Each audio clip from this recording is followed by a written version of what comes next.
Hey guys, just wanted to do a quick follow-up to the Wildway video because I got a couple people asking questions. This is the Wildway FW11S. I paid $7.99 for it, so it was $800 on a Black Friday sale. Usually I believe it's $13.99, but they do have sales a couple times a year. The big star of the show is this 32 milliamp battery. It is huge. Gives you 60 miles if you don't pedal. Gives you 90 miles if you pedal. Now that's, usually that's based on like a 150-pound rider.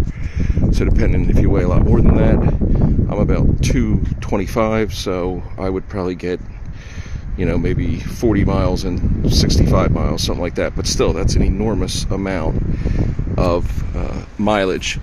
And again, guys, this is under $1,000, but not even that. It's quite a chunk under that. It's $799.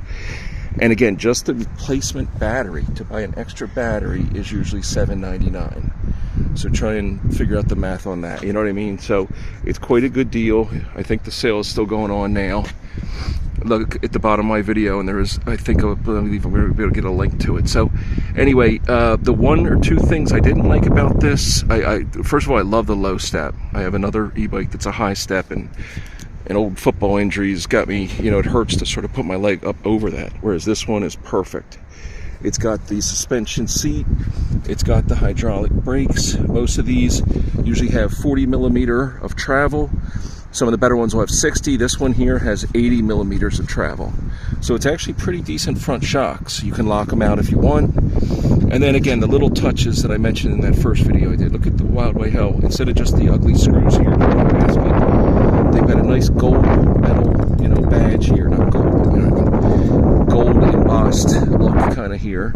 And I think it's very classy. And another thing I pointed out in the video, it's 20x3 tires instead of 20x4. That makes it a lot lighter, a lot easier to put in the car. It still folds in half. But one nice thing about this is with the 20x3 tires, you still got off-road capability.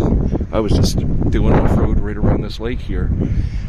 But yet, it's still a little bit nimbler and faster on the road, and let's be honest, probably most of us do most of our riding on the road.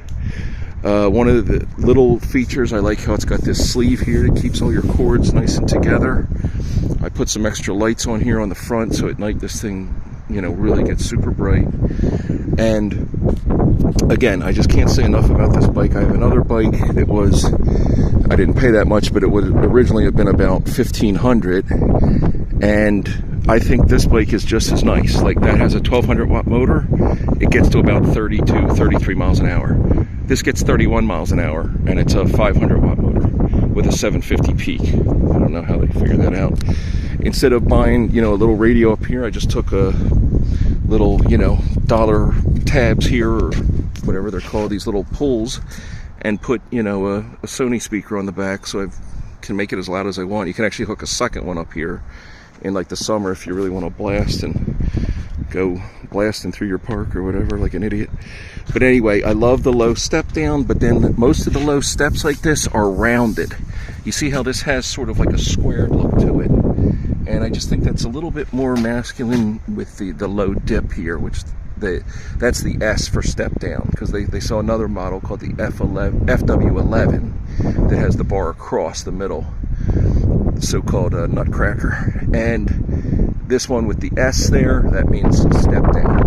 You can see right there, it's a real nice function here, easily goes right in half, and unlike a lot of models, it doesn't have the battery broken open in the middle, so there's no danger of getting the battery exposed. It's got a little handle here for when it's fold up pedals. It's got metal here, stainless steel chain. These the fenders are plastic, but I prefer that because it keeps the rocks out of your face. It's much lighter and it doesn't make as big a sound. And again, the thumb throttle, that's another thing people had mentioned. A lot of the other e-bikes I've seen, the other e-bike I had, the whole thing twists. It's like a motorcycle. I thought that was cooler. I was disappointed with this. Oh shit, I forgot it's on. I was disappointed with this at first. So there's the little horn. But anyway, I've come to, once you figure it out and you can kind of just put your thumb here, and your thumb's heaviness sort of can weigh it to whatever you want, then you don't have to worry. Like if you hit a bump and this is your throttle, then boom, boom, boom, you're going all over the place. So I really, really like the way this works out. Again, full color display, you usually don't see that at the price points under, you know, $900, $800. So I've seen a lot of e-bikes that at $1,200, $1,300 still have that black and white display. Not a big deal, but again, why do I have a color display on a $799 bike, you know? And it gives you everything, even the wattage. You can go through and get the wattage. It's got a USB here if you want to charge your phone. Again, at night, you should see this thing lights up like crazy. And then you just add little stupid $10, you know, bike bottle holder. These bags you get real cheap on eBay and stuff. So it's even got the brake lights. You know, it's got regular dark lighting when you're just driving, and then when you hit the brakes, you get the extra oomph. So again, for $799, it's the Wildway FW11S. Can't say enough about it, guys. Thank you.